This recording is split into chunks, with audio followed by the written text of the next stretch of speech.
su puntual asistencia a todos los pertenecientes a este seminario. Creo que ahora no hay invitados, pero aquí en la sala, salvo el doctor obviamente, pero pues quisiera leer una breve reseña de la trayectoria del doctor Arias.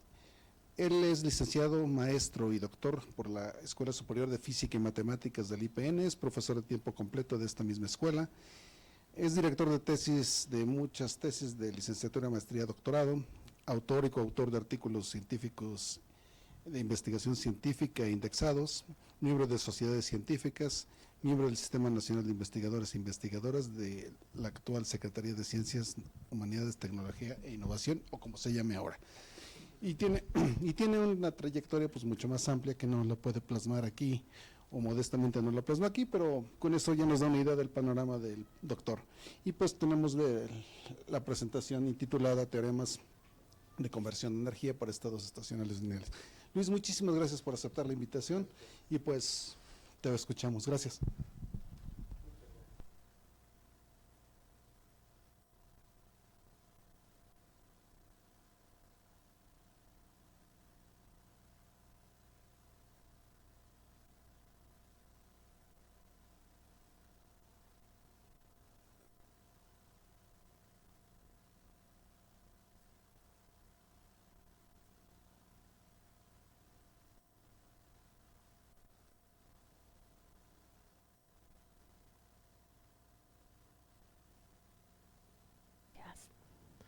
Vamos a hablar de un tema viejo. Híjole, bueno, está bien. No lo necesito, pero adelante. ¿Qué es la conversión de energía? De ese tema vamos a hablar. Vamos a revisar un poquito reflexiones sobre la potencia motriz del fuego y las máquinas aptas para desarrollarla. Luego vamos a pasar a la última página de lo que escribió Carnot, bueno, de lo que escribió y publicó Carnot. Hubo otros escritos que se rescataron eventualmente, después de que quemaron lo que tenía porque murió en una epidemia, creo que de cólera. Esa última página tiene que ver con, digamos, con la médula de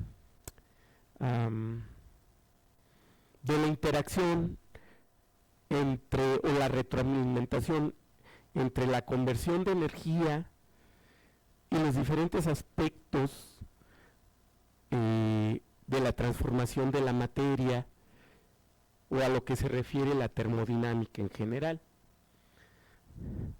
Después vamos a ver la construcción de un convertidor de energía lineal e isotérmico. De ahí vamos a pasar a estos teoremas que son análogos al de mínima producción de entropía de Prigogine. Y luego, pues ya vamos a ver su comprobación experimental. Un experimento muy sencillo, que no requiere grandes presupuestos, ni siquiera presupuesto. Bueno, y vamos a platicar algunas conclusiones. A ver, esta edición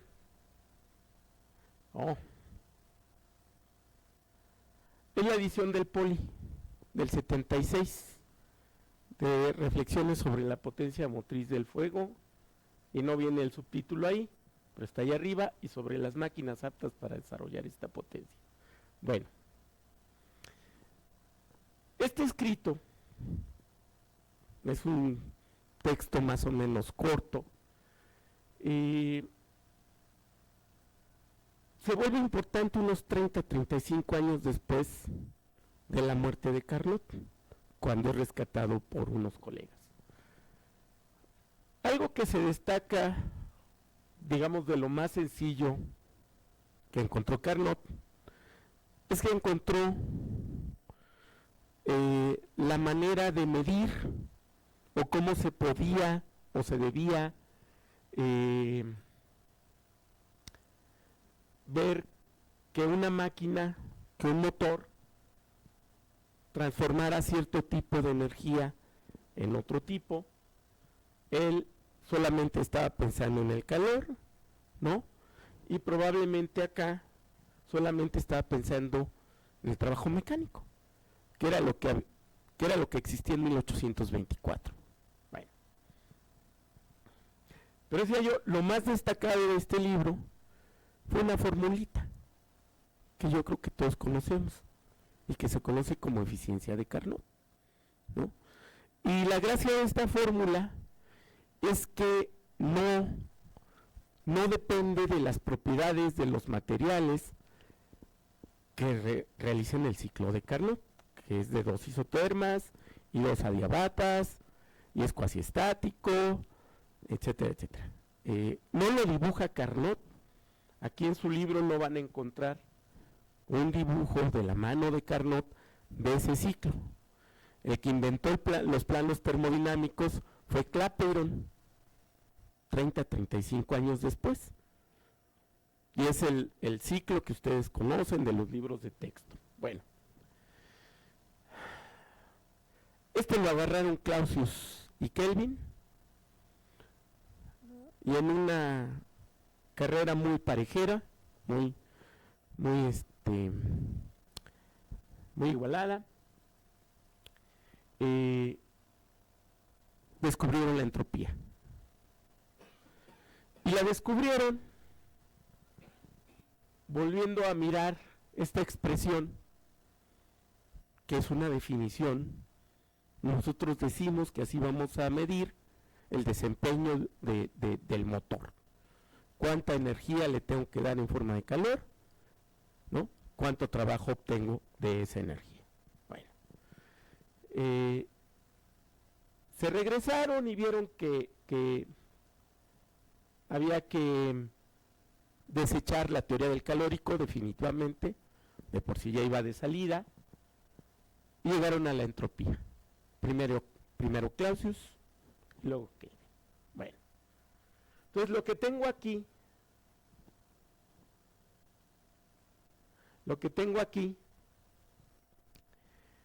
digamos que son 2 esquemas que yo les llamé arreglos convertidores de energía.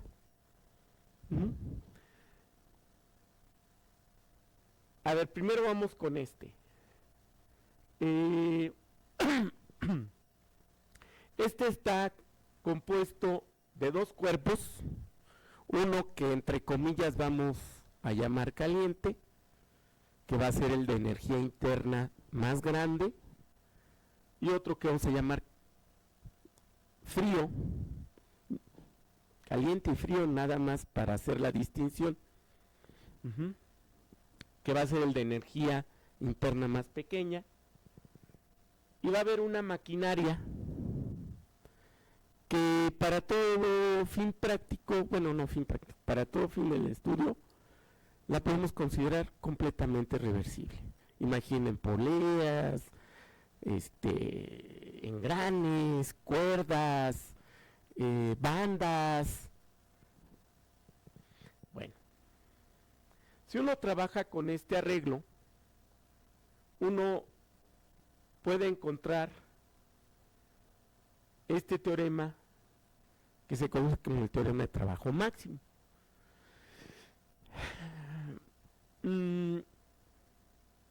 Lo que afirma el teorema es que si este cuerpo caliente se lleva de este estado a este estado, de este estado inicial a este estado final, y en estas condiciones, con estas paredes, sale energía en forma de calor, y mediante algún mecanismo ingenioso, parte de esa energía se convierte en trabajo y parte de esa y la otra parte va hacia el cuerpo frío en forma de calor, pues yo creo que ya todos lo sabemos, la máxima cantidad de trabajo que se obtiene es cuando todo el proceso es reversible. Todo el proceso, porque si nada más tenemos cuerpo caliente y cuerpo frío y los conectamos y dejamos que fluya el calor, eso es irreversible. Y el trabajo, el conectar aquí la maquinaria reversible, es lo que permite que todo el proceso posiblemente sea reversible. Entonces aquí tenemos la primera ley, aquí tenemos la segunda ley, ya saben, la segunda ley con su semidesigualdad, ¿no?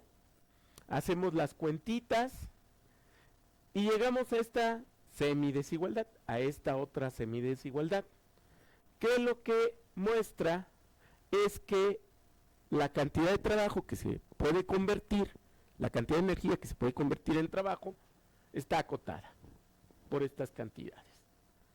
Y a partir de esta, uno puede definir, aquí lo intenté, pero no lo pude acomodar bien, uno puede definir, pues, la cantidad que llamamos eficiencia. ¿Qué es esta de aquí? Uno la puede despejar de aquí tranquilamente, pero es una, y te lleva a esta desigualdad.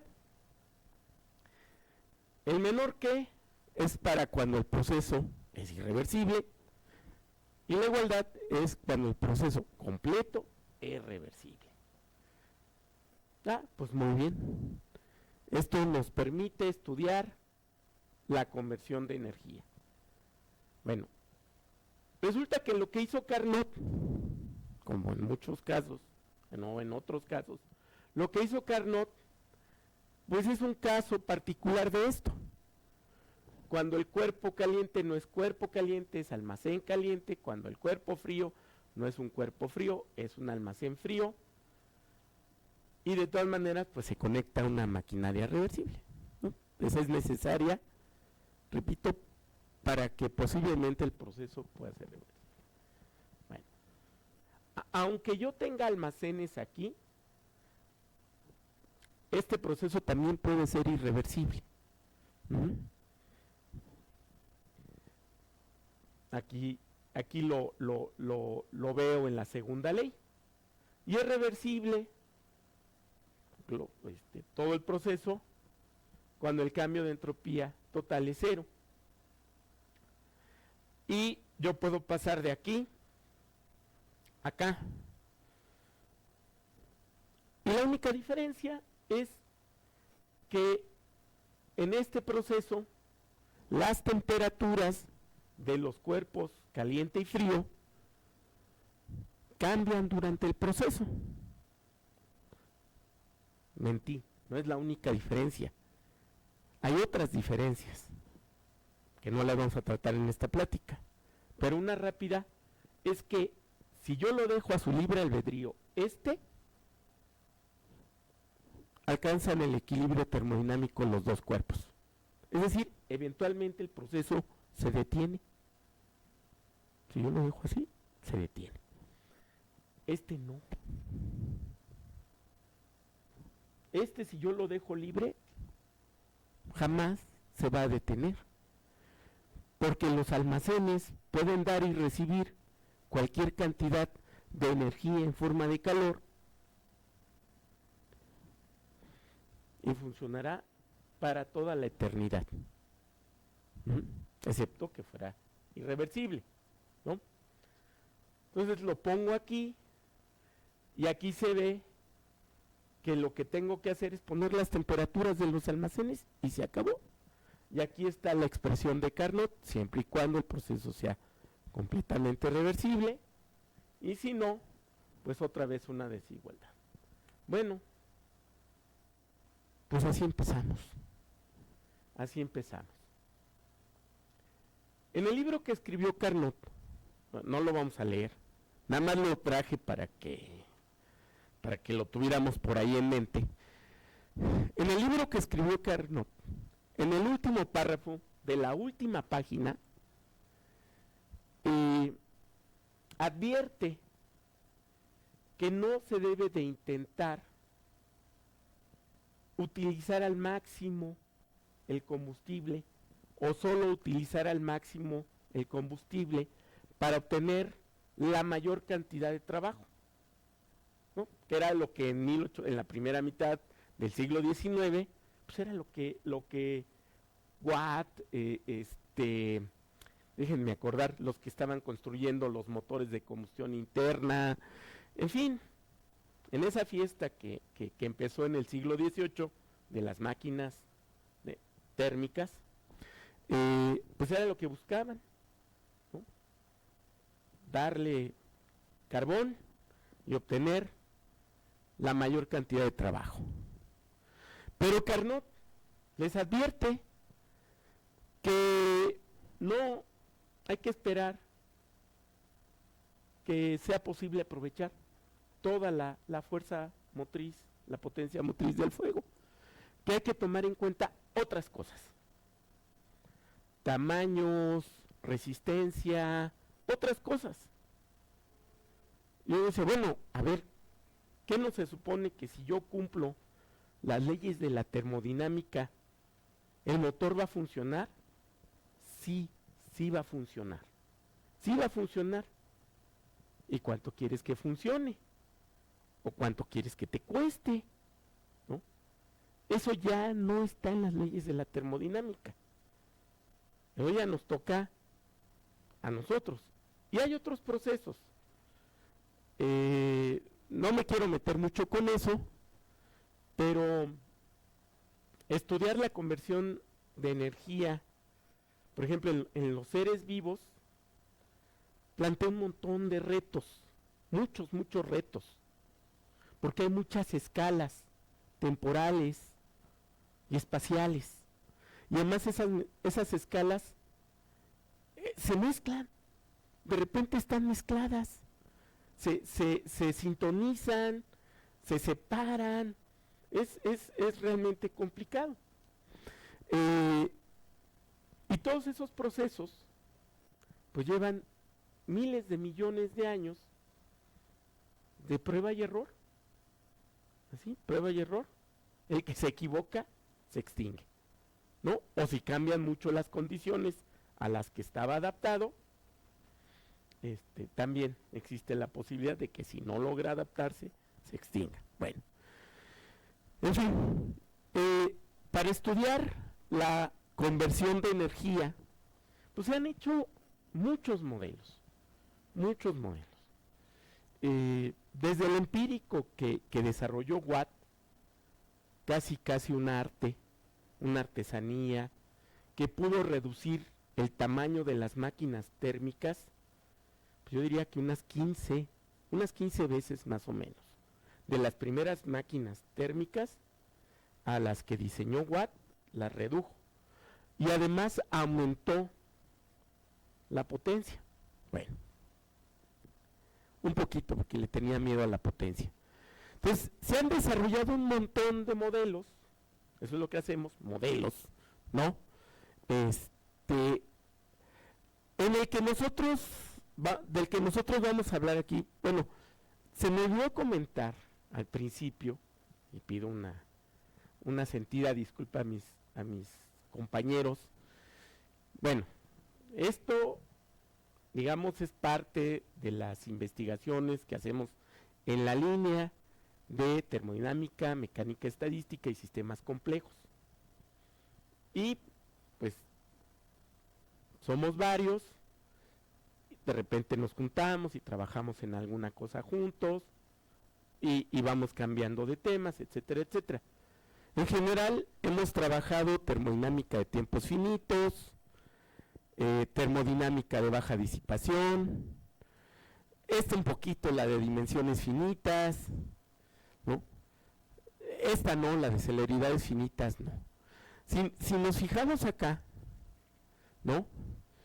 Aquí se puede identificar estos dos grandes rectores, el espacio y el tiempo.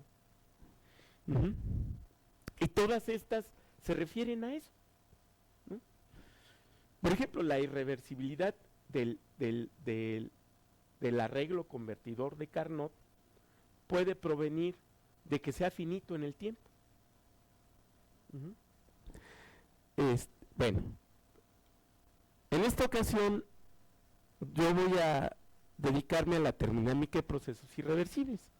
Y en este modelo, con este modelo, uno puede obtener esta gráfica, digamos que es el inicio, es una gráfica de potencia, de salida, del convertidor de energía contra eficiencia.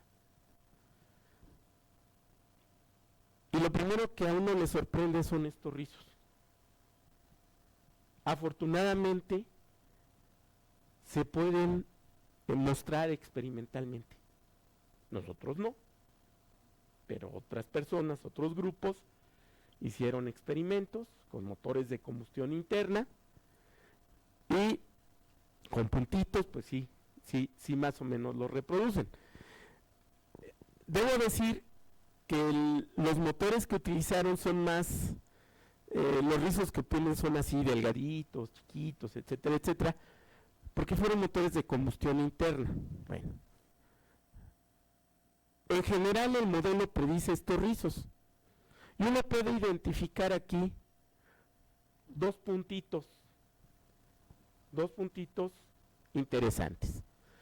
Uno que es el de máxima potencia y otro que es el de máxima eficiencia. Dos cosas que tal vez el que usa la máquina podría buscar. Por ejemplo, viviendo en una sociedad de consumo, pues la mayoría de las veces los fabricantes buscan producir mucho en muy poco tiempo. Pues eso sería máxima potencia. Y el de máxima eficiencia lo podríamos identificar como el modo de operación de los artesanos. No hay que regatearle a los artesanos, a los verdaderos artesanos, porque buscan la máxima calidad, el máximo cuidado con su trabajo.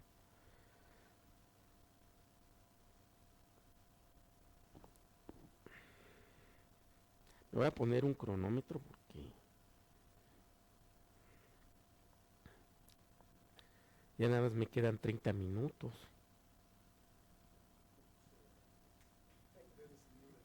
Adelante. No, pero sí me voy a poner un cronómetro, porque si no, lo voy a intentar. Bueno, entre estos dos puntos, entre estos dos modos de operación, pues hay un montón. El modelo predice que hay una infinidad, ¿no? Y esto depende, pues sí, de las irreversibilidades de la producción de entropía en el convertidor. Bueno, debo decir que estos puntos que están aquí, pues corresponden a cada uno de estos modos de operación. El de máxima potencia de salida, que ya señalé, el de máxima eficiencia, que también ya señalé. Hay uno que es de mínima función de disipación y hay unos intermedios. Bueno, estos intermedios de aquí, los tres que dije fue este y este. Y hay unos intermedios. Y a lo que está entre la máxima potencia y la máxima eficiencia, la llamamos zona económica de interés. Porque es en donde los seres humanos, por diferentes razones, inclusive obligados, operan sus máquinas, sus motores, sus convertidores de energía. Bueno, pues vamos a construir con las herramientas de la termodinámica irreversible lineal un convertidor de energía. Este convertidor de energía, en él ocurren dos flujos.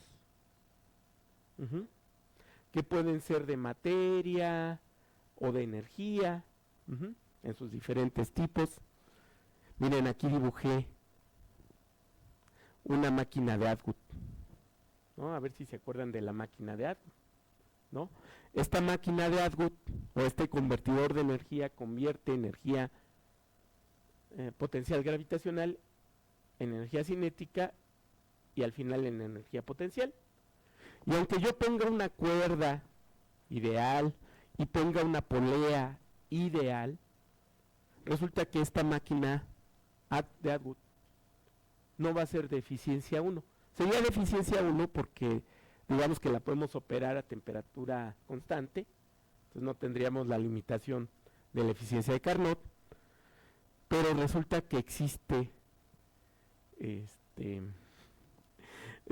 los sistemas, no existe el sistema inercial absoluto, así es que este cero, pues yo lo puedo poner donde quiera, y para que funcione las masas tienen que ser distintas, una más grande que la otra. Y cuando calculo la eficiencia de esto, resulta que queda la masa chica entre la masa grande. Y uno se puede poner listo y decir, pues voy a poner masas del mismo tamaño para que sea uno. Sí, te vas a tener que esperar una eternidad a que caiga. O sea, sí va a caer, pero en unos 1000 años, ¿no? Así sin hacerle nada. Bueno, entonces, ¿qué nos da la termodinámica irreversible lineal? La termodinámica irreversible lineal, ¿mandé? Que Aline me lo presta. Mira, esta es una edición nueva. A ver. Es una edición nueva. Bueno, es una reedición. Reedición.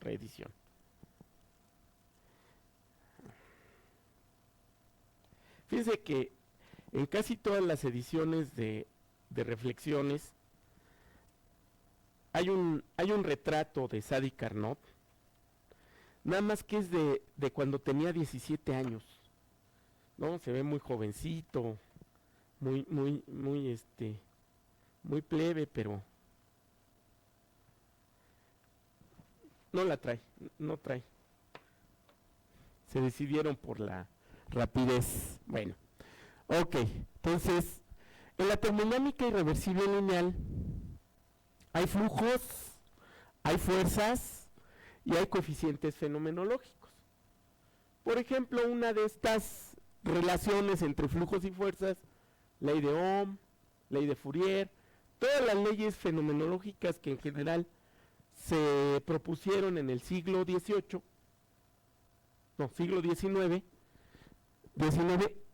Onsager las pudo enmarcar en un esquema de fuerzas y flujos generalizados. Y con eso se puede construir la producción de entropía. La segunda ley exige que sea estrictamente positiva. Nada más que hay dos casos, hay dos posibilidades. Vamos a suponer que nada más tengo dos flujos.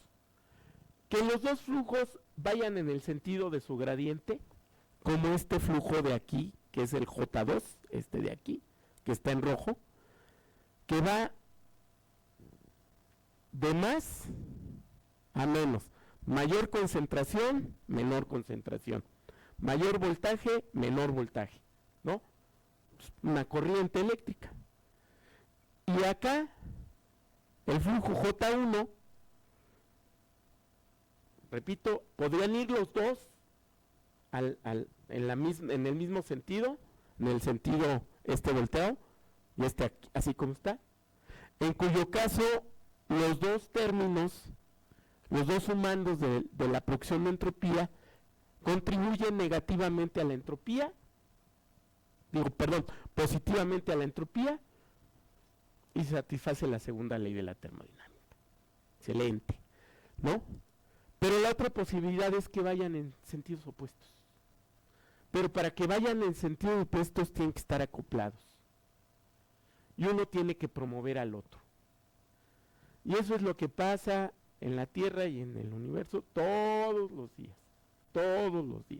¿no? Al final de cuentas, en la Tierra, pues el Sol nos provee tanto de energía electromagnética como de energía gravitacional, a veces ayudado ahí por la Luna. La radioactividad de los elementos que están en nuestro planeta. Déjenme ver qué otras fuentes, pues la geotermia, etcétera, etcétera, etcétera. Pero todos los días ocurre esto. Todos los días. Bueno, entonces, la opción interesante es cuando pasa esto. Cuando uno va en contra de gradiente y cuando el otro va en favor de gradiente, y como se tiene que satisfacer segunda ley, entonces en valor absoluto este siempre le gana a este, y lo que hace es promoverlo en contra de su gradiente, ¿no? Esto nada más es reescribir. Este de aquí se conoce como coeficiente de acoplamiento y es resultado de las condiciones de la forma cuadrática que tenemos aquí definida positiva.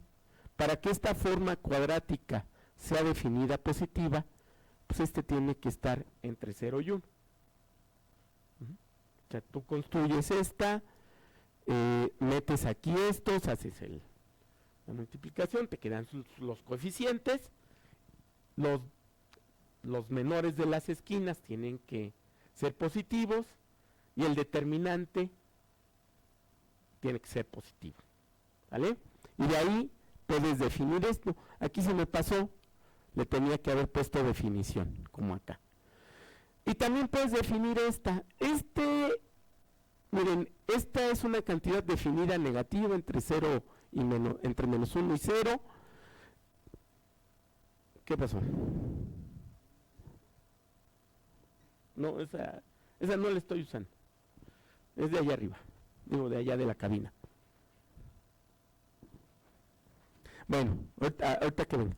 Ese de ahí, este de aquí, mide qué tanto de la fuerza 2 es debido a la fuerza 1 o qué tanto de la fuerza 1 es debido a la fuerza 2.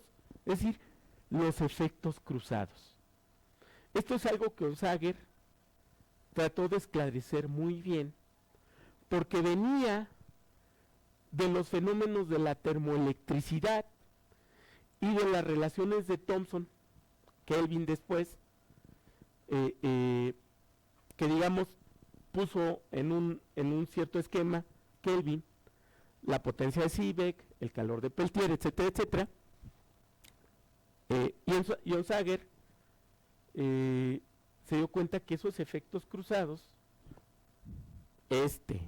y pues también contribuían a cada uno de los flujos, ¿no? Vean, este paréntesis es el flujo J1, este paréntesis es el flujo J2. Bueno, bien. Ahora, si es un convertidor de energía, según Carnot, podemos medir su desempeño. ¿Cuánta energía sale debido a la energía que entra? Y aquí está el proceso de conversión. Es esta misma idea, si quieren, para no ir muy lejos. También podemos definir una función que vamos a llamar función de disipación, y bueno, la potencia de salida que ya se ve aquí, ya se vislumbra aquí. Bueno, una de las primeras cosas que obtenemos de este modelo es darnos cuenta de que el diseño pues está muy muy conectado con la operación. Pues es como un auto de transmisión manual. Tú tienes 4 o 5 velocidades, no voy a ahorita no me voy a fijar en la reversa, 4 o 5 velocidades, Y esas 4 o 5 velocidades las tienes en un bochito, aunque creo que a lo mejor ustedes ya no conocen los bochitos, bueno, en un Suru, ¿no? Tampoco ya. Bueno. Y esas 4 o 5 velocidades también las tienes en un Sentra, en un Versa, ¿no? Y tú te mueves, conduces el auto, etcétera, etcétera. Ajá. Pero tienes restricciones. Tienes restricciones. O sea, tu auto, tu diseño, tiene un velocímetro y tiene estas velocidades. Tú podrías operar ambos autos, los podrías operar en primera, ¿no? Y te vas a dar cuenta de que no se conducen igual, ¿no? O los podrías operar en quinta y pasa lo mismo. Cuando digo primera y quinta, pues en realidad me estoy refiriendo a engranes. Eso es lo que es la transmisión manual. Engranes de diferente diámetro que permiten la transmisión del movimiento del cigüeñal en el motor, ¿no?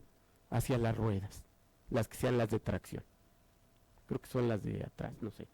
Bueno, entonces, una cosa que encontramos es que la operación y el diseño siempre están íntimamente relacionadas. Bueno, con nuestras definiciones anteriores podemos escribir la función de disipación, la potencia de salida y la eficiencia en términos de esos dos parámetros. Y cuando los graficamos, como ya vimos en los rizos, pasan cosas. Por ejemplo, la eficiencia y la potencia tienen máximos, ¿no?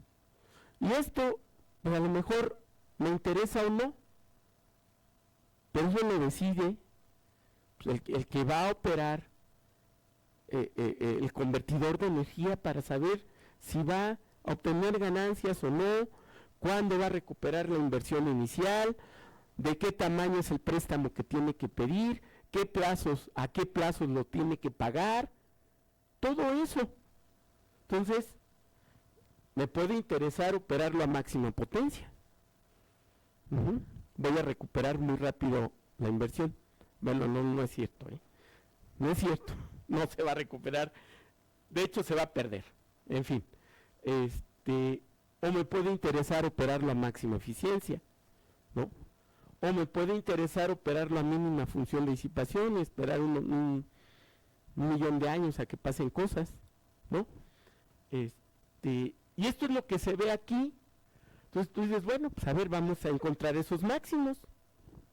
Pues aquí están. Resulta que si lo quiero operar en el modo de mínima función de disipación, la operación está conectada con el diseño así. ¿Por qué digo diseño? Porque vean, aquí solo intervienen los coeficientes fenomenológicos. O sea, los coeficientes fenomenológicos pues están relacionados con la conductividad, con la conductancia eléctrica, con la conductividad térmica, con el módulo de Young. O sea, todo aquello, todas aquellas propiedades particulares de cada material. Entonces voy a saber si mis pistones los hago de acero o los hago de madera.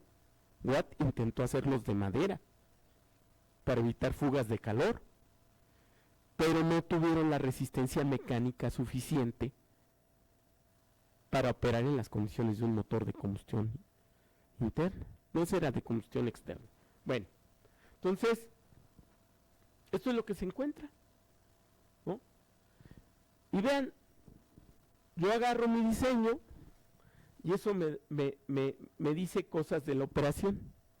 Ahorita vamos para allá. Bueno.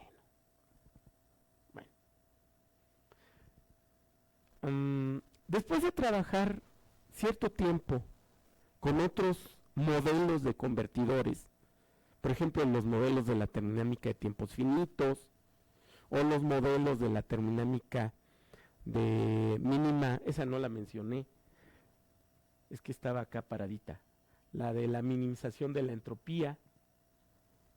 Esa le encanta a los ingenieros, la de la minimización de la entropía. Después de trabajar varios años con esos modelos, pues nos pudimos traer las funciones objetivo que habíamos definido, o que se habían definido, que habían definido otras personas, ahí, en esos otros modelos, para acá. Entonces, por ejemplo,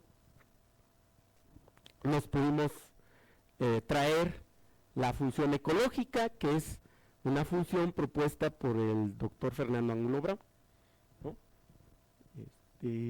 Nos pudimos traer la función omega, que es una función propuesta por un grupo español de la Universidad de Salamanca. Nos pudimos traer, bueno, esta no nos la trajimos nosotros, no es cierto. Esta la propuso un fisiólogo que estaba interesado en estudiar la producción de ATP mediante la respiración, que se llama, o que la llamó potencia eficiente. Bueno, no, él no la llamó potencia eficiente, él nada más hizo la multiplicación, luego un turco la rescató y le llamó potencia eficiente, y pues nosotros la vimos y dijimos, pues, venga para acá, ¿no? En esta idea de la optimización termodinámica, porque estos puntos de aquí, sí, yo puedo venir y poner ahí un alfiler y decir, yo quiero operar aquí. Perfecto. Ahora dime cuáles son tus restricciones. ¿Qué restricciones le vas a imponer a tu convertidor para garantizar que vas a operar ahí donde tú quieres? ¿No? Entonces, eso lo hacemos con estas funciones que se llaman funciones objetivo, ¿no? Igual cuando las graficamos, vemos que tienen máximos, y esos máximos nos vuelven a entregar relaciones entre la operación y el diseño, ¿no? Algo así como, pues tú no puedes entrar en una carrera de Fórmula 1 con un bocho, no vas a dar ni 2 vueltas, ¿no? O sea, con la condición de que vayas a la velocidad que se requiere, ¿no? 200 kilómetros por hora, 300 kilómetros por hora. A las 3 vueltas te vas a acabar el motor, ¿no? Entonces, con estas relaciones, pues vemos que hay una conexión entre la potencia, entre la operación y el diseño del convertidor de energía. Bueno, y ya con todo este bagaje, o sea, poniéndole atención a lo que nos dijo Carnot, poniéndole atención a lo que hicieron muchos otros, poniéndole atención a los convertidores reales, tanto los construidos por el ser humano como los que se encuentran en la naturaleza, poniéndole atención a todo eso. Bueno, primero Prigogine intenta meter un poco de orden en los modelos de la termodinámica irreversible. Y este orden lo trata de imponer con un principio extremal, digamos, como en la termodinámica clásica de equilibrio, que la máxima entropía, de acuerdo a las restricciones, me marca el estado de equilibrio termodinámico, me indica el estado de equilibrio termodinámico. Entonces Prigogine propone que para los sistemas fuera de equilibrio, pero en estado estacionario, existe este principio extremal, y ya lo propone, lo postula, y aquí está, ¿no? Y, digamos, dice que en todos los estados estacionarios, los flujos no restringidos se anulan, y que esto caracteriza el siguiente principio extremal. En el régimen lineal, la producción total de entropía en un sistema sujeto a flujos de energía y materia, fulanita de tal, alcanza un valor mínimo en el estado estacionario fuera de equilibrio.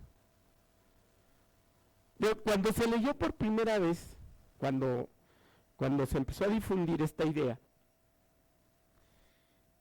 pues se pensó que solo había un estado estacionario, igual que en la termodinámica clásica de equilibrio, ¿no? O sea, si yo tengo 10 gases ideales monoatómicos con las mismas restricciones y los dejo ir al equilibrio, pues todos van a ir al mismo equilibrio, ¿no? Bueno, confundió un poquito. Bueno, nosotros con este convertidor lo que intentamos es poner en este esquema lo que ya habíamos encontrado antes, este asunto de la optimización termodinámica, porque detrás de eso pues está la experiencia diaria de que hay diferentes estados de equilibrio, diferentes estados estacionarios. Yo puedo estar sentado, ese es un estado estacionario de mi cuerpo. Puedo caminar como camino normalmente, ese es otro estado estacionario. Y puedo correr.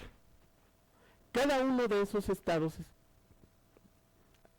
aceptemos llamarles estacionarios, cada uno de esos estados, pues dura un tiempo, ¿no? El que más dura es cuando está sentado. Pero a ver, permanece sentado 12 horas, 15 horas, ¿no? Y si vas a Bakú 24 horas, ¿no? O sea, pues igual es cansado. Nosotros lo percibimos así como cansado. Cuando vas en marcha normal, a lo mejor puedes recorrer 2 kilómetros, 3 kilómetros sin sentirte cansado, ¿no? Y cuando corres, bueno, pues algunos podrán correr 10 minutos a velocidad constante y otros no, y otros podrán correr 10 kilómetros a velocidad más o menos constante, otros no, ¿no?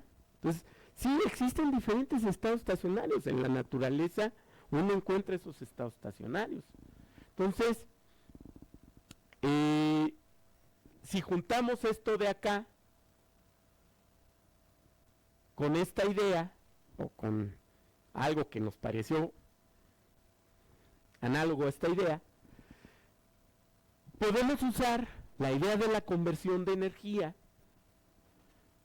digamos, para establecer esos estados estacionarios, pero más importante que eso, para conocer las restricciones, estas que dice acá Prigogine, que no hay que poner para que se anulen los flujos no restringidos, ¿no? ¿Qué restricciones tengo que poner para que no se anulen, ¿no? Y obtener estados estacionarios que yo pueda usar. Porque, bueno, eso lo vamos a ver más adelante, o ya se ve aquí, porque, por ejemplo, el estado de mínima función de disipación resulta, y que es equivalente a esto que propuso Prigogine, resulta que se anula el flujo, ¿no? El flujo que corresponde a la energía de salida.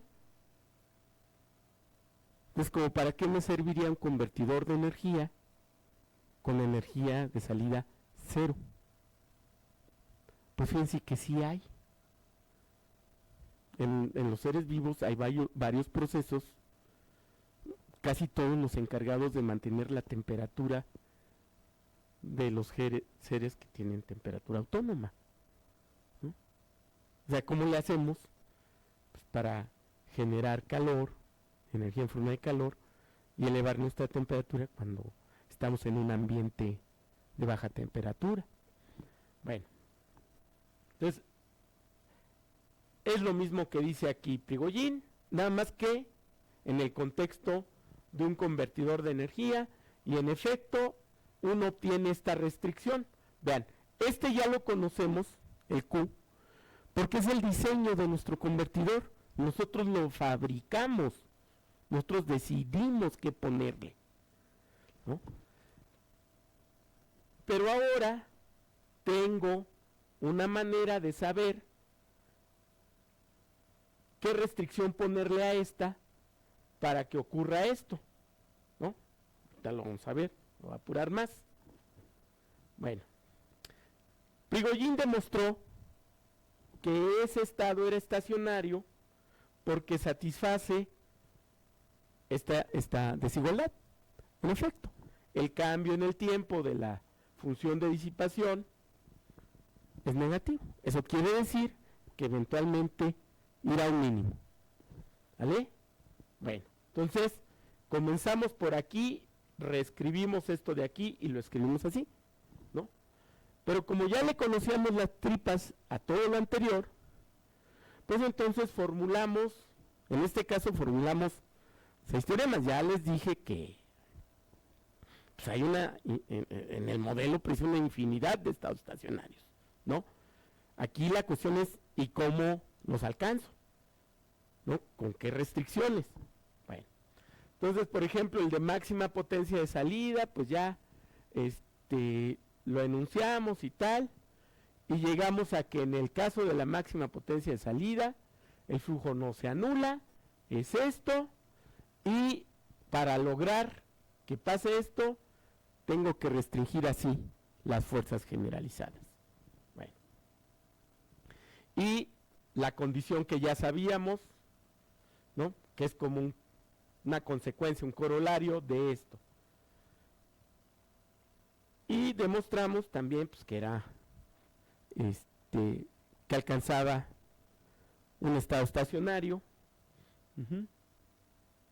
nada más calculando el cambio en el tiempo de la potencia de salida y utilizando esto de acá y llegamos aquí, ¿no? Bueno, a ver, la diferencia entre estas y estas es que las características describen el desempeño energético del convertidor. Cuánto disipa, cuánto entrega y cómo lo entrega, ¿no? La eficiencia, la potencia de salida y la disipación. Mientras que estas, para lo que nos sirven es para encontrar estos puntos, pero no tienen un sentido, una sustancia física. No describen el desempeño del convertidor de energía, que para eso nos interesa, ¿no? Para eso lo construimos, ¿no? Para transformar un tipo de energía en otro. Entonces, si lo construimos para eso, pues queremos saber su desempeño. Y estas son las que describen su desempeño. Estas de acá son auxiliares para encontrar los puntos que están en la zona económica de interés. Para localizarlos ahí, saber qué restricciones le tengo que poner al convertidor para poder operarlo ahí. Bueno, entonces a estas las llamamos funciones objetivo. Sale. Entonces, nada más les puse 3, 2 con funciones características y 1 con funciones objetivo, con una función objetivo, que fue la función ecológica, pero bueno, en el artículo hicimos otras 2, la potencia eficiente y la función omega. Bueno, igual se puede demostrar que es un estado estacionario, que esto representa un estado estacionario, pero ya no es el estado estacionario de mínima producción de entropía, ahorita lo vamos a ver. Acá no lo puse, ¿no? Pero el modelo me permite predecir, es decir, una vez que encuentro estas restricciones, me regreso acá y evalúo las funciones características y puedo comparar disipación, puedo comparar potencia de salida, puedo comparar eficiencia. Bueno,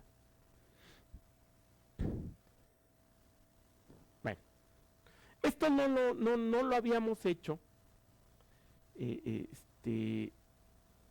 porque siempre se nos planteaba una problemática práctica que no íbamos a poder resolver.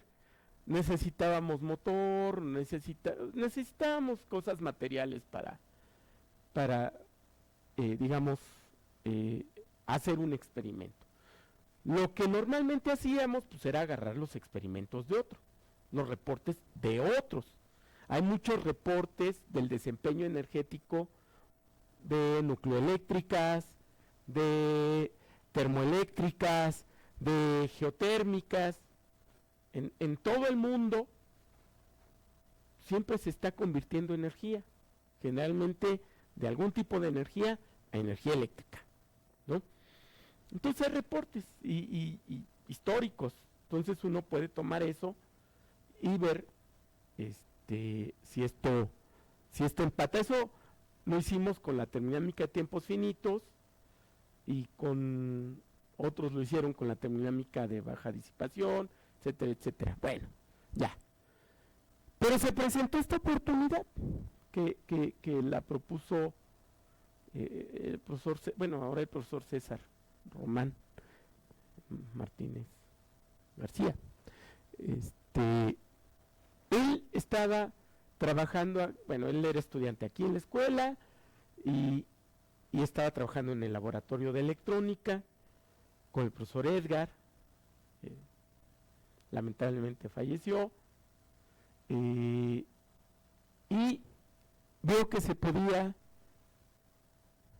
me regreso un poquito, y es bueno, un convertidor lineal, un convertidor de energía lineal isotérmico, pues un circuito resistivo de 2 mallas, ¿no? Y entonces César lo armó. Aquí debería de haber puesto una foto de lo que usamos, ¿no? Pero no me dio tiempo. ¿Qué fue lo que hicimos? Armamos este circuito en una Protolab, ¿no? Compramos unas resistencias, las consiguió César, no sé en dónde, sumergimos la Protolab en aceite de transformador, en un recipiente, para lograr que tuviera un cuasi almacén de energía a temperatura constante. Conectamos 2 ampérmetros y ya teníamos nuestro convertidor de energía isotérmico lineal. ¿Cómo sabemos que es lineal? Pues porque satisface la ley de las mallas de Kirchhoff. Pues sí, ¿no? Así como nos enseñaron en circuitos eléctricos, y como no tiene capacitores ni inductancias, pues está muy fácil.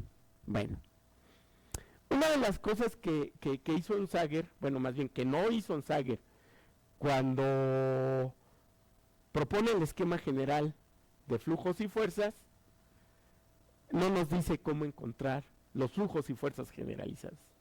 Nomás nos dice que existen. ¿A qué le suena eso?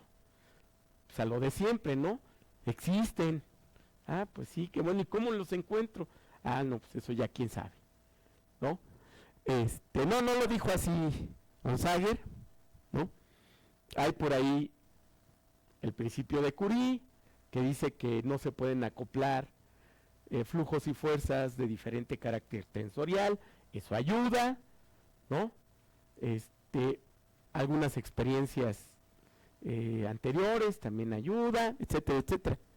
Pero nosotros vimos que si escribíamos las ecuaciones de Kirchhoff para estas 2 mallas y las invertíamos, ¿voilà? Flujos y fuerzas generales, ¿no? Aquí está el flujo 1 y por me va a dar la ecuación de Onsager. Aquí está el flujo 2 y por me va a dar la ecuación de Onsager. ¿Que cómo sabemos que son los generalizados? Onsager medio lo dijo, o así lo quisimos creer nosotros, ¿no? Lo sabemos porque los coeficientes cruzados son iguales. Y uno de los resultados más importantes de la teoría de Onsager es que los coeficientes cruzados en el régimen lineal deben ser iguales, ¿no? En este circuito donde hay dos fuerzas, estas dos, tres resistencias y dos flujos, estos dos. Ok. Bueno, bueno, y ya es nuestro convertidor. Y de las leyes de Kirchhoff, casi sin hacer nada, obtuvimos las relaciones generalizadas de Onsager. Hay fenómenos en donde se pasa la vida intentando encontrar estas relaciones. Claro, pues es muy sencillito. Bueno, aquí está todo lo que significa aquí. Y vean cómo aquí otra vez tengo mi coeficiente de acoplamiento en términos del diseño, ¿no? Y tengo la relación, bueno, el cociente, este parámetro X. Bueno. Y entonces, pues, ¿qué hay que hacer? Dijimos, bueno, pues vamos a decidir el tamaño del acoplamiento, la calidad del acoplamiento que queremos entre nuestros dos flujos. Vean, les comenté que Q está entre 0 y 1. Sí, bueno. Nada más que cuando Q ya es 0.7, se dibuja esto. Y los que más o menos se prestan para una zona económica, aquí la zona económica de interés es inexistente, porque el punto de máxima potencia es el punto de máxima eficiencia. Sí, nada más que los dos son muy pobres. Vean la eficiencia, es de cercana a 0, ¿no? Y vean la potencia, es como la mitad de la potencia más grande, ¿no? Una curiosidad, esta de aquí para Q igual con 1 es igualita a la que se encuentra en la termodinámica de tiempos finitos. Así, abiertita. Bueno, entonces, pues ya. ¿Qué calidad del acoplamiento quieres? Una buena calidad, ¿no? Porque si no, pues mejor separo las mallas y tengo dos circuitos independientes, ¿no? Aquí se ve, miren, aquí se ve, en la forma cuadrática, se ve que cuando Q es 0, lo que tengo son los efectos directos. Solamente cuando Q es distinto de 0, tengo efectos cruzados. Y entre más cercano a 1, mejor calidad del acoplamiento. Sale. Y bueno, pues queremos recorrer todos estos coeficientes de acoplamiento. Vamos a hacernos la vida fácil. Primero nos hicimos la vida difícil, porque primero pensamos que poner esta resistencia fija era lo mejor. Cuando calculamos de qué tamaño tenían que ser las resistencias, no era práctico. Entonces dijimos, no, pues vamos a fijar estas y vamos a meter aquí una resistencia variable. Vean los órdenes de magnitud de diferencia.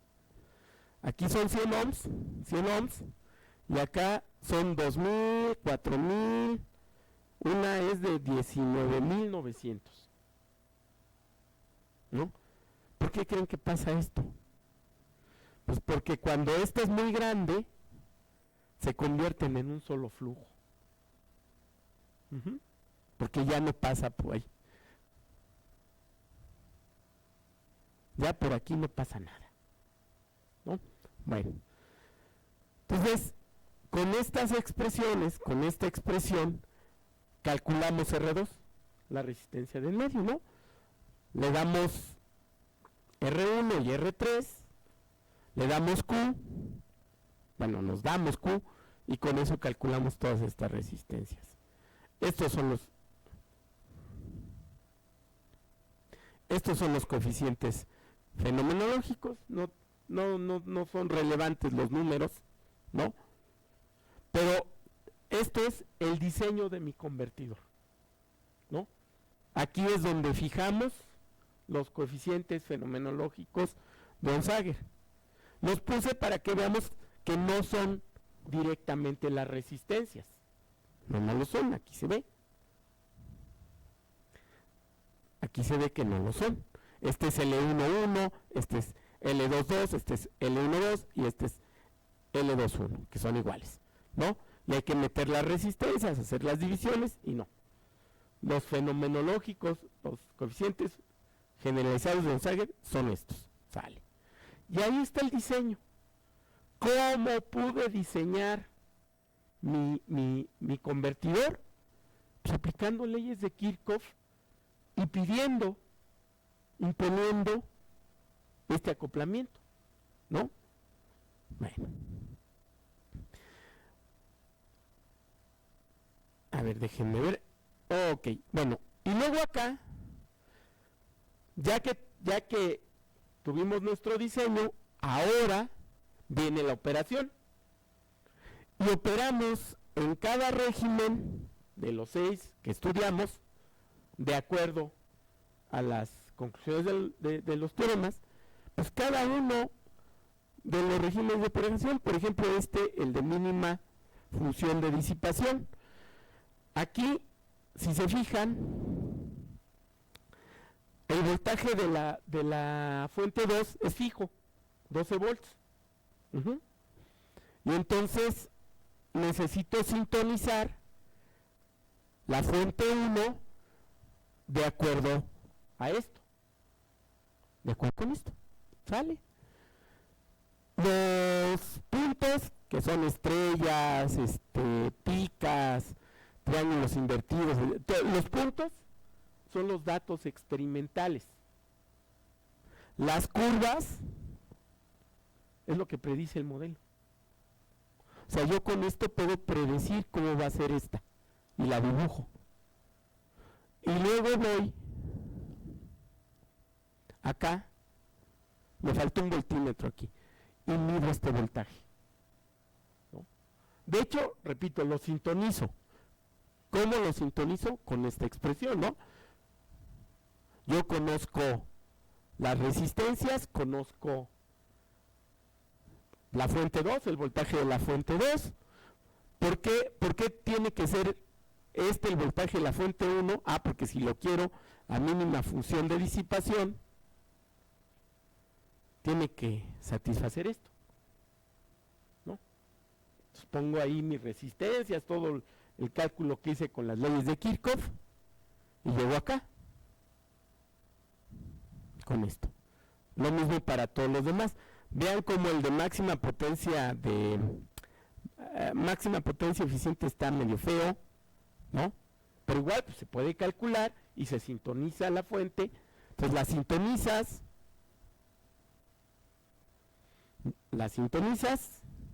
¿no? También se vuelve a decir una fuente variable, lo dejas y mides corrientes, que son estas dos, ¿no?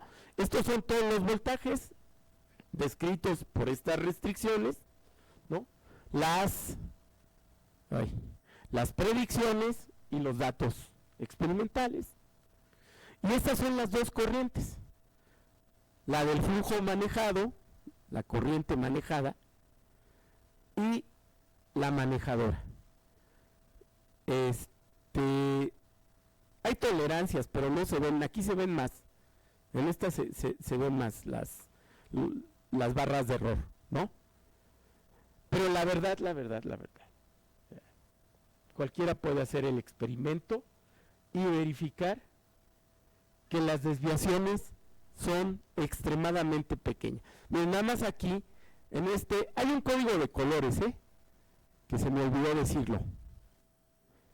rojo para máxima potencia, negro para máxima omega, morado para máxima eficiencia, no es cierto, morado no, café para máxima eficiencia, morado para potencia eficiente, verde para la función ecológica y azul para la mínima función de disipación, ¿vale? Todos muertos.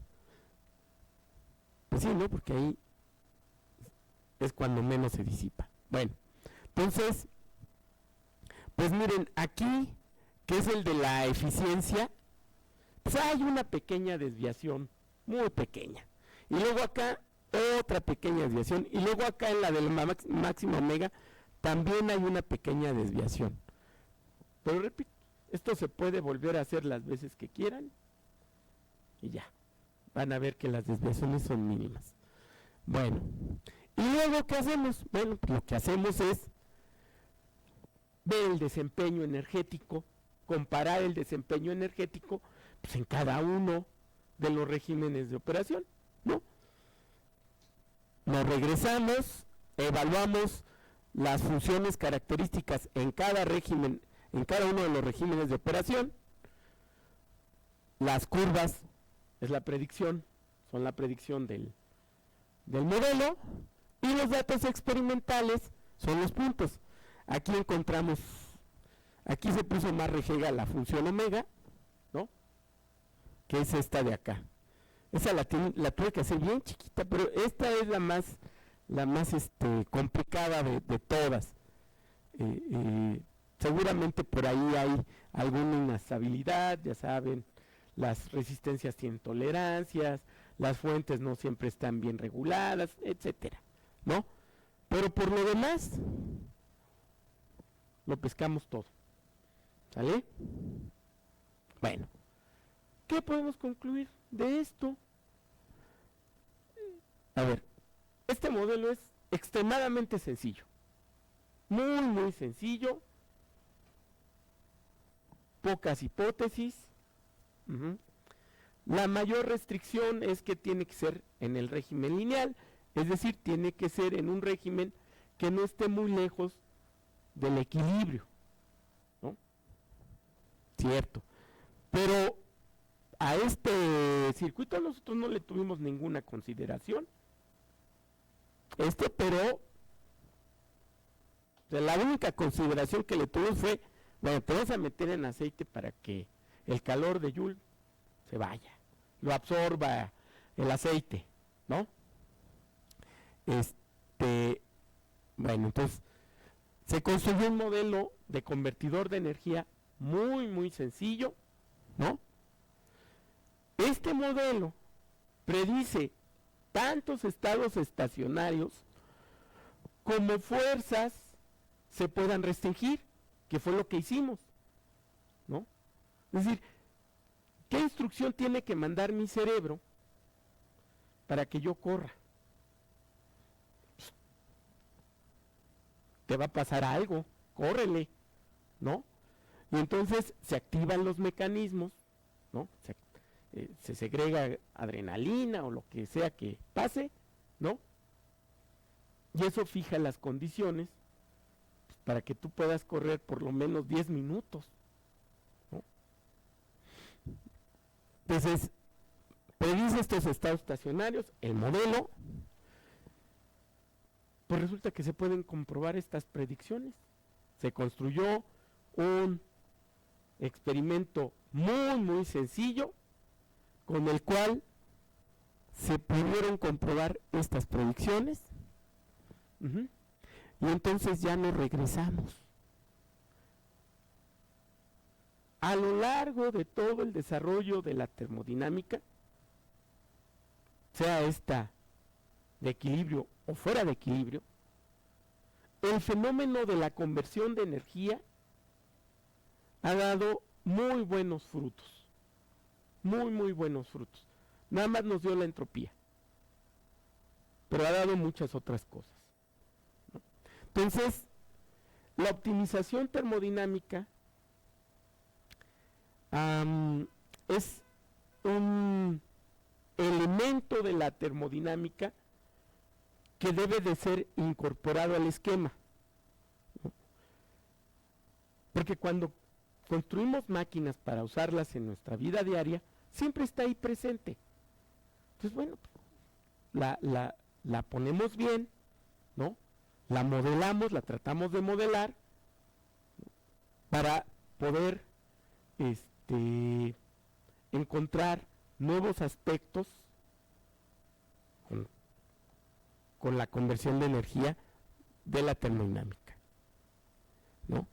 Y eso es lo que viene aquí, ¿no? O sea, el fenómeno de la conversión de energía, miren, cuando se empezó a desarrollar a partir de lo que propone Kelvin, la termodinámica de procesos irreversibles, se preocuparon mucho por el estado fuera de equilibrio del sistema, ¿no? Cómo estudiarlo, y se llegó a que la producción de entropía era la cantidad adecuada para estudiar el estado del sistema, el estado fuera de equilibrio del sistema, a partir de las ecuaciones dinámicas.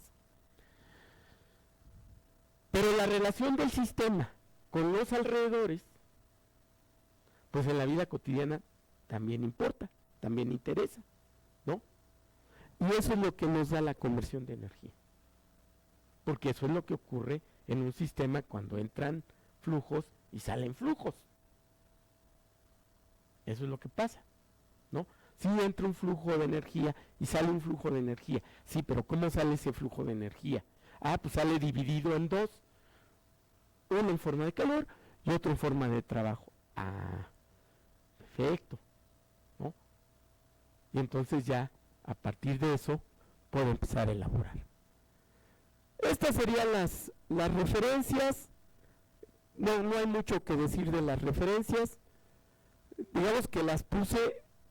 Esta edición es de 1897, pero la edición es muy, muy anterior, ¿no? Casi 70 años anterior. Y pues casi que aquí se pueden ver un poquito cómo ha ido avanzando. Bueno, eso sería todo. Me pasé mucho tiempo, pero espero que haya sido más o menos interesante.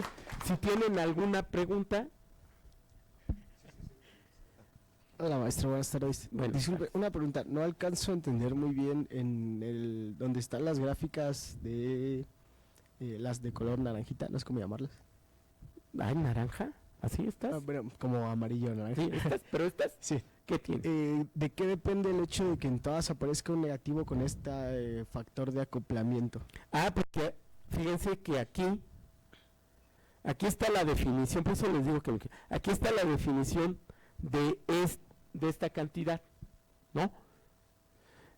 Esta es definida negativa entre menos 1 y 0 porque esta fuerza es negativa, porque el flujo va en sentido contrario al gradiente. Entonces, en algún lado tienes que poner el menos, ¿no?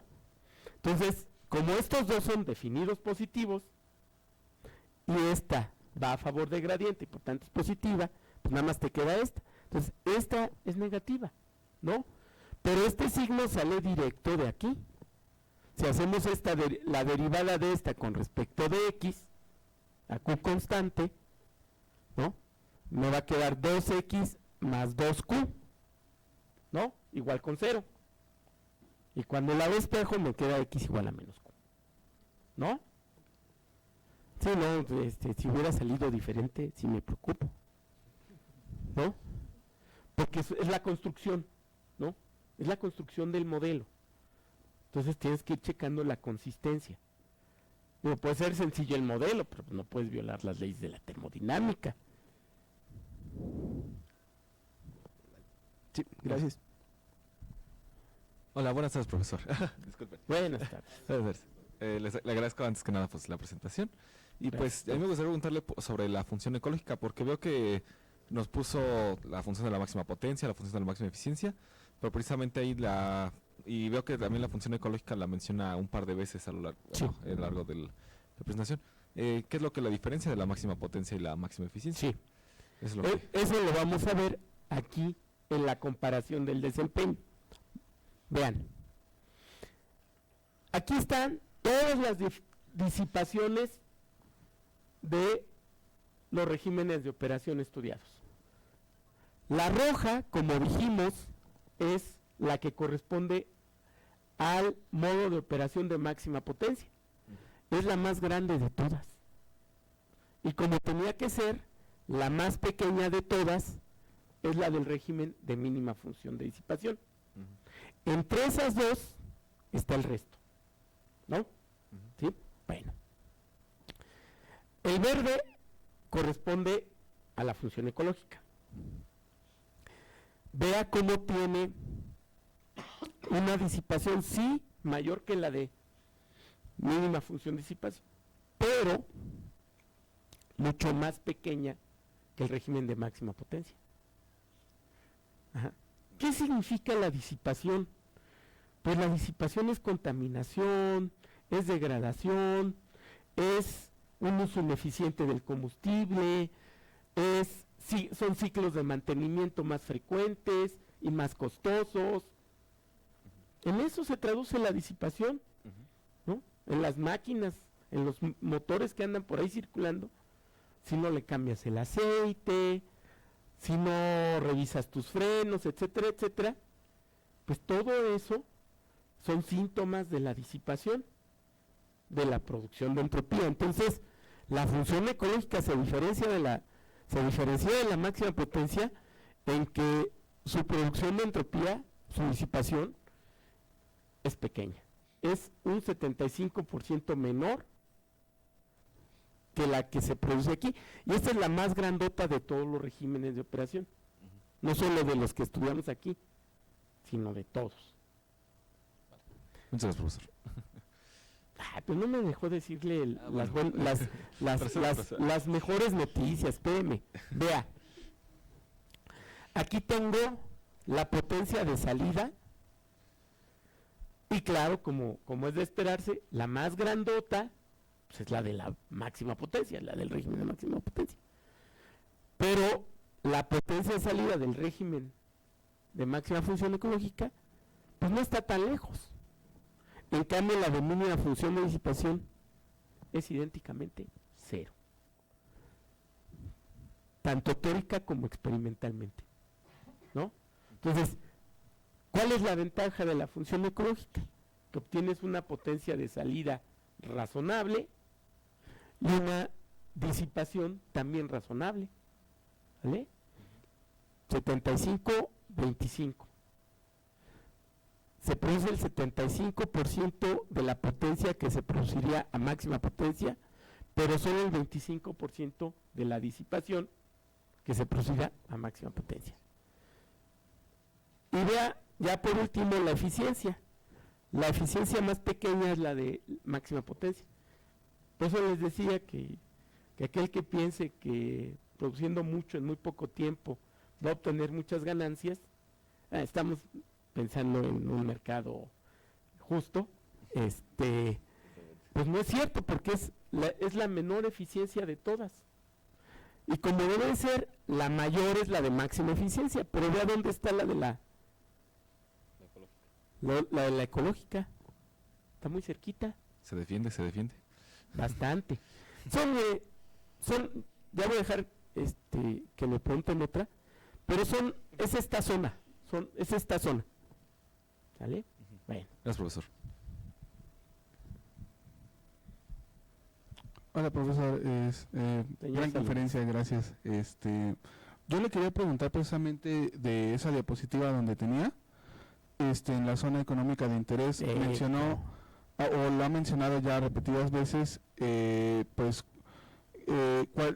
a máxima potencia, pues no, si uno invirtiera no recuperaría sus ganancias, efectivamente, porque pues la eficiencia es la más baja de todas, ¿no? Entonces hay que gastar en combustible, hay que gastar en mantenimiento, hay que gastar bueno, son gastos de operación y gastos de mantenimiento. Y bueno, mi pregunta era entonces si hay alguna curva que nos pueda decir cuál sería ese régimen en el que podríamos recuperar rápidamente la inversión. Pues todos estos que están aquí, que están dentro de la zona económica de interés, son los que digamos, tienen eficiencias razonables, potencias razonables y disipaciones razonables. Ah, ¿No? o sea, todas, pero no hay alguna en específico que maximice, por así decirlo, o sea, que podamos el tiempo de recuperación de una inversión o algo así, algo parecido. Bueno, lo que uno hace es hacer el proyecto y hacer su plan de negocios, y de acuerdo con ese plan de negocios que empiezas por aquí, pues vas a saber tus parámetros, ¿no? Pero como dice Carnot, hay que hacer todo tipo de consideraciones. Vamos al siguiente ejemplo. Yo construyo una termoeléctrica con materiales muy resistentes. Resistentes a la corrosión, resistentes a los esfuerzos mecánicos, muy resistentes. Esos materiales son caros en general. En general, si son materiales con muy buenas propiedades, son muy caros. Eso te llevaría a una inversión inicial muy alta, ¿no? A lo mejor la inversión inicial, tú pretendes recuperarla en 15 años, pero si la haces con esos materiales de tan buenas propiedades, no es cierto, no vas a poder recuperarla en 15 años, ¿no? Entonces, tienes que buscar otros materiales. Y luego vas a operar la planta, ¿no? Ya, vas a operar la planta. Entonces, vas a vender 1 kilowatt hora, no sé eso en joules cuánto sea, 1 kilowatt hora. Si lo das muy caro, porque quieres recuperar tu inversión inicial muy rápido, no va a haber quien te lo compre. Si lo das muy barato, te lo van a comprar, pero va a ser muy lenta la recuperación de la inversión. En ambos casos, no cumpliste con el objetivo de recuperar tu inversión en 15 años. Tienes que considerar factores que normalmente están aquí, aunque no están explícitamente aquí, pero con este modelo, pues más o menos garantizas que se están tomando en cuenta. Porque se está tomando en cuenta la disipación, la eficiencia, etcétera, etcétera, ¿no? Entonces, al final de todo esto, a lo mejor vas a poder predecir, aunque no es tan fácil, son mercados muy volátiles, a lo mejor vas a poder predecir el precio de tu kilowatt, ¿no? Y tu inversión va a ser viable. Ah, ok. Gracias. Hola, profe, buenas tardes. Gracias por la exposición. Señor Olguín. ¿Podría pasar a la diapositiva del experimento? Es que tengo como una pequeña duda, porque creo que no entendí muy bien. Dígame. Porque, bueno, yo tengo como que el proceso para calcular R2 es si primero calculamos Q. Sí. Y el Q se calcula a partir de los... No. Q se da. ¿Q se da? Sí, tú lo pides. Pero ¿no había dicho que está en función de los coeficientes fenomenológicos? Claro, pero esa es la teoría. Ahora vas a construir el convertidor, ¿no?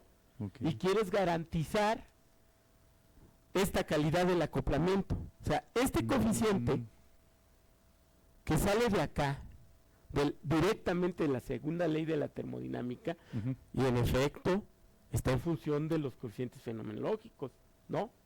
Sí. Pero tú vienes de la realidad. Ay. Y tú dices, a ver, ¿qué tengo que hacer para que Q sea 1? Quiero tener el mejor acoplamiento, porque yo sé que del acoplamiento, si ves las funciones características, del acoplamiento depende el tamaño, por ejemplo, de la disipación. Sí. Si el acoplamiento es malo, la disipación es grande, ¿sale? Okay. Entonces, quiero un acoplamiento igual a 1. Fíjense, ese es 0.995. ¿Ya vio los órdenes de magnitud que hay entre estas dos resistencias?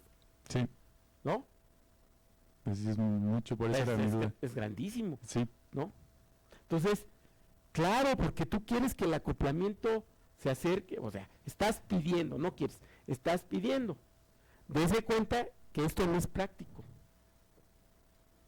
Luego hablamos de la estabilidad. O sea, cuando existen estas grandes diferencias, ¿no? A lo mejor tu convertidor funciona en estado estacionario 3 minutos, como el cohete de Elon Musk, ¿no? ¿Sí?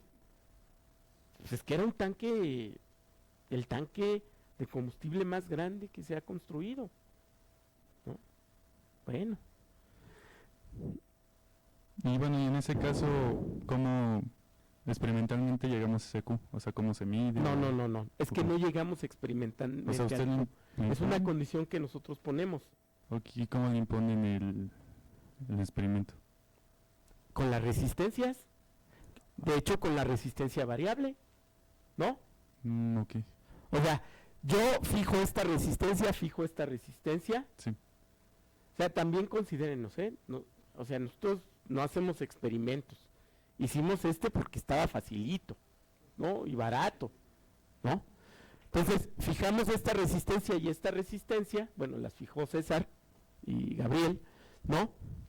Y luego dijimos, queremos un Q de 0.95, órale, y lo ponemos aquí. Y ya ahí lo... Esta delta es R1 y R3, aquí están, y ya nomás despejamos R2, Sí, ok. ¿no? Y ya, con eso garantizamos un Q de 0.95. Ok, gracias. ¿Sí?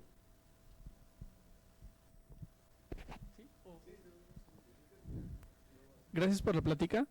Gracias. Yo tenía una Ustedes. duda, no sé si sea significativa. Menciona que el circuito es inmerso en En este aceite. en ese aceite. de Si hubiéramos cambiado ¿hubiera habido alguna variable o algo que no ajustara? O sea, porque al final estamos tratando de compaginar modelo con uno experimental, ¿correcto? Ujú. Entonces, ¿esto cómo impactaría? El único propósito de sumergirlo en aceite y no dejarlo sumergido en aire, nosotros estamos sumergidos en aire, pues es que este tiene una mejor capacidad calorífica, Ve. ¿no? Pues cuando yo opero el circuito, pues hay calor de Joule, ¿no?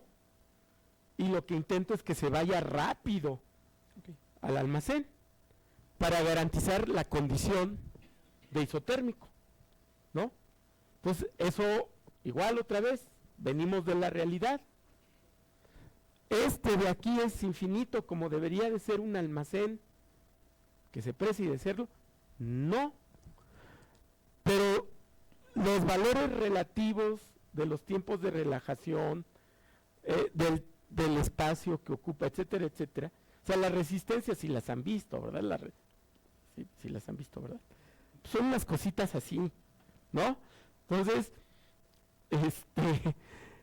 pues ya con eso garantizamos que las resistencias perciban al aceite como un verdadero almacén y la temperatura se mantenga razonablemente constante.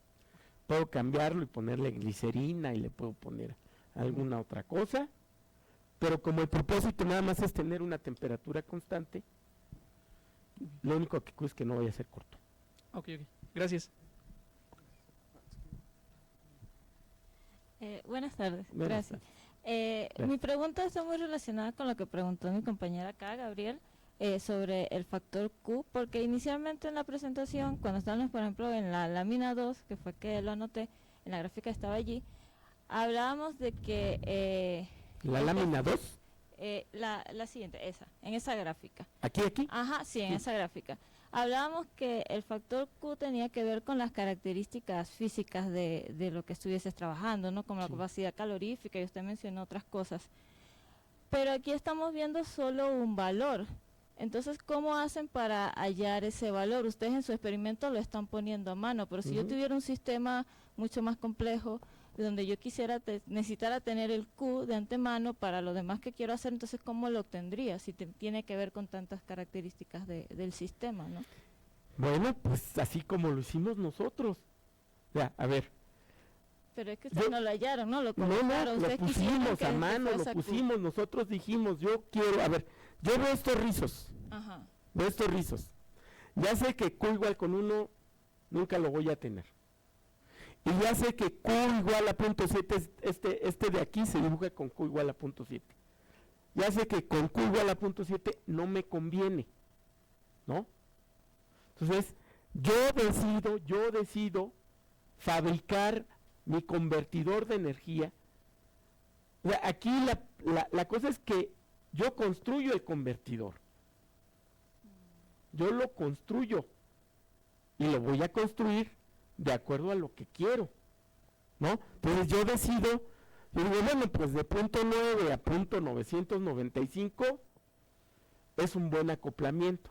¿Qué tengo que hacer para lograr ese buen acoplamiento? Y voy por mis tubos, y voy por mis resistencias, y voy por esto, y voy por aquello, ¿no? Y entonces, por eso hicimos este circuito. Entonces, si lo puedo entender, en la realidad es lo más sencillo, lógico, es hacer lo que ustedes hicieron. O sea, en vez de trabajar con un material al que le tengo que conocer Q, es adaptar y yo calcular Q y hacer el trabajo en función de qué Q quiero tener o qué Q necesito. Sí, porque, a ver, tú tienes las características, lo voy a decir como lo escriben en inglés, hay handbooks de materiales para dar y regalar, ¿no? Entonces, digamos que de acuerdo a la experiencia, por ejemplo, en una nucleoeléctrica, tú no pones un líquido de enfriamiento cualquiera, ¿no? Se han venido construyendo y se han ido probando diferentes sustancias. Un poco también como lo que pasa con los refrigeradores caseros. Los refrigeradores caseros antes traían el que circula por el serpentín, era hasta venenoso, ¿no? Y luego salieron con que afectaba la capa de ozono, etcétera, etcétera, y lo tuvieron que cambiar, ¿no? Y con esto puedes tener una cierta orientación, ¿no? Por ejemplo, aquí, oye, 0.95 no me parece razonable. 0.970, porque 0.970 está aquí, ¿no? Más potencia, más eficiencia. Yo quiero 0.970. Te dice tu cliente, yo quiero 0.970. Sí, nada más que vas a tener que poner 1000 ohms más, ¿no? Poco más de 1000 ohms, una resistencia un poco más grande, 1000 ohms, ¿no? Y si tienes que poner 1.000.000 de esas resistencias, pues entonces ya la piensas, ¿no? Sí, se pone a mano. O sea, es de ida y vuelta. Por eso les comentaba que la conversión de energía retroalimenta la parte de la termodinámica, ¿no? Rápidamente comenté que Watt intentó hacer motores con pistones de madera, porque lo que quería era evitar el calor que se fugaba por el metal. Sí, nada más que se dio cuenta de que no aguantaba los esfuerzos mecánicos, ¿no? Y se tuvo que regresar. ¿Vale? Entonces, es así. Ok, gracias. Sí. Gracias por la plática, doctor. Nada más en la gráfica de los rizos, ¿por qué o qué nos quiere decir el hecho de que pues justamente sean curvas cerradas? Eso no lo entiendo muy bien. Hijo, esperaba que no me hicieran esa pregunta. ¿No? Esperaba que no me hicieran esa pregunta. Sí, fíjense que a muchos les llama la atención estas curvas, pero como dije, se pueden verificar experimentalmente, ¿no? La cosa es que nosotros podamos interpretar bien lo que está pasando, ¿no? Porque pues allá está el universo y acá están nuestros modelos. Bueno, entonces, Primero, este rizo caracteriza los procesos irreversibles. Bueno, noten ustedes que solo hay dos valores para los cuales, bueno, solo hay dos modos de operación para los cuales solo hay un valor. El de máxima potencia, ¿no? Máxima potencia es esta potencia y es esta eficiencia. Perdón, un valor, el de máxima potencia.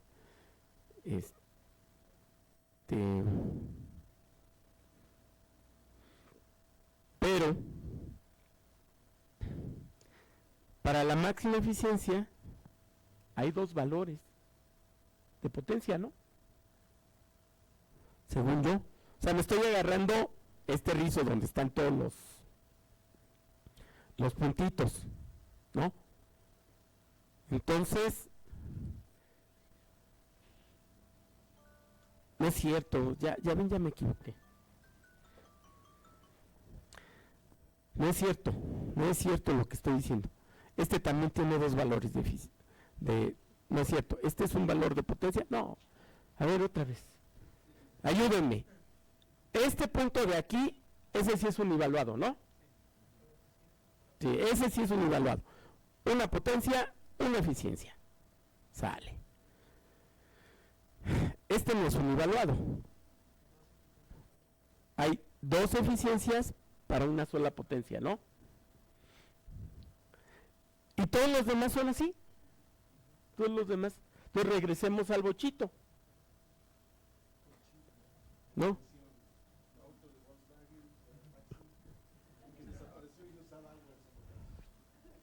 Era enfriado por aire, sí. Bueno, entonces tenemos dos modos de obtener la misma potencia. Entonces, vamos a suponer que esta potencia corresponde a una cierta velocidad del coche. Yo la puedo alcanzar en primera, en cuyo caso la eficiencia sería terrible, ¿no? La conversión del combustible sería muy pobre, o la puedo alcanzar en cuarta, ¿no? Cuyo caso mejoraría la eficiencia. Pero esta que es univaluada, esta de aquí, ¿no? Quiere decir que esta solamente la alcanzo con una sola velocidad, o sea, bueno, con la quinta, ¿no? Si quiero la máxima velocidad. Si usted trata de operar el coche en primera, a tope con lo que da el velocímetro, el acelerador, no sé, a lo mejor unos 10 minutos va a andar el coche, ¿no? Ahora se apagan para protegerse, pero a eso me refiero. No sé si eso contestó su pregunta, Ballester. Sí, muchas gracias. Sí. Muchas gracias, profesor. Pues le agradecemos una vez más al doctor Luis por su participación. Luis, te agradezco, muchas gracias. Bueno, gracias a ustedes. Y te volvemos a invitar en otro momento. Muchas gracias. Gracias.